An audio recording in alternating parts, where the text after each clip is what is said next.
नमस्कार दोस्तों, स्वागत है आप सभी का आज के नए वीडियो लेक्चर में।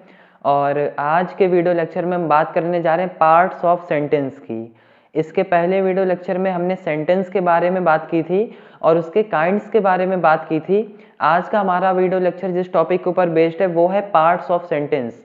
चलिए समझते हैं कि पार्ट्स ऑफ सेंटेंस होते कितने हैं और क्या क्या रोल है इनका। चलिए समझते हैं।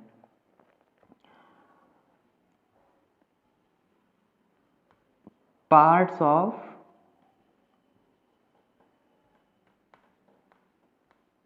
सेंटेंस, ठीक है।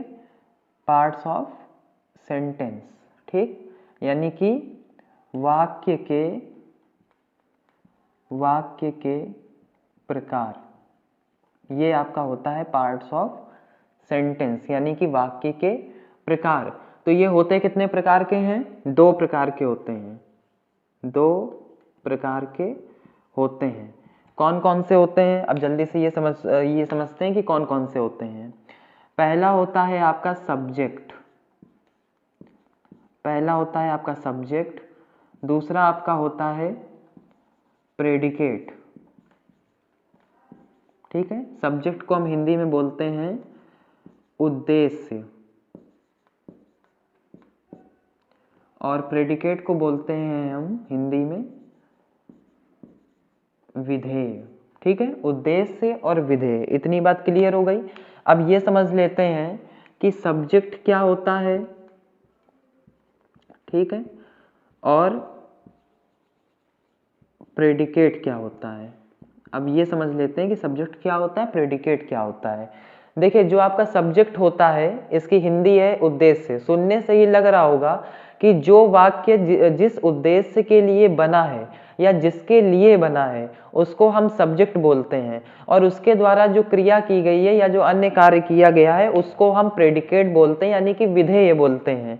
यानी कि मान लीजिए आपका सब्जेक्ट है, तो ये जो कर्ता है, ठीक है, कर्ता, उसके लिए उसको हम सब्जेक्ट कहते हैं।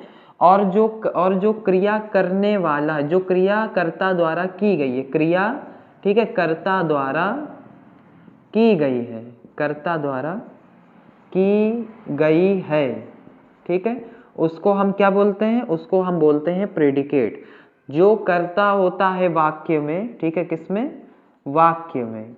जो आपका कर्ता होता है वाक्य में उसको हम बोलते हैं सब्जेक्ट, और जो क्रिया कर्ता द्वारा की गई है उसको हम प्रेडिकेट बोलते हैं, ठीक है। इतनी बात आ गई समझ में। आप सेंटेंस के माध्यम से समझते हैं कैसे। जैसे मान लीजिए राम इज, ठीक है, Ram is going to school. मान लीजिए ये आपका सेंटेंस है, ठीक है, वाक्य है, Ram is going to school. अब इसमें हम लोग समझेंगे इसमें सब्जेक्ट क्या है और प्रेडिकेट क्या है। देखिए, अगर राम ना होता तो ना वो स्कूल जाता और ना ये वाक्य बनता। तो जो राम हो गया आपका, ये आपका है कर्ता, और कर्ता यानी कि ये है आपका सब्जेक्ट, और कर्ता द्वारा जो कार्य किया गया है, जो क्रिया की जा रही है, वो आपका होता है प्रेडिकेट, ठीक है, वो आपका होता है प्रेडिकेट, यानी कि विधेय, ठीक है, यानी कि जो क्रिया कर्ता द्वारा की गई है, ठीक है, और जो कर्ता होता है वो आपका होता है सब्जेक्ट। तो सब्जेक्ट और प्रेडिकेट मेरे समझ से आपको क्लियर हो गया होगा, और यही है आपके पार्ट्स ऑफ सेंटेंस। तो आशा करते हैं वीडियो लेक्चर आपको समझ में आया होगा। बहुत ही कम टाइम में ज़्यादा जानकारी देने का प्रयास किया गया है।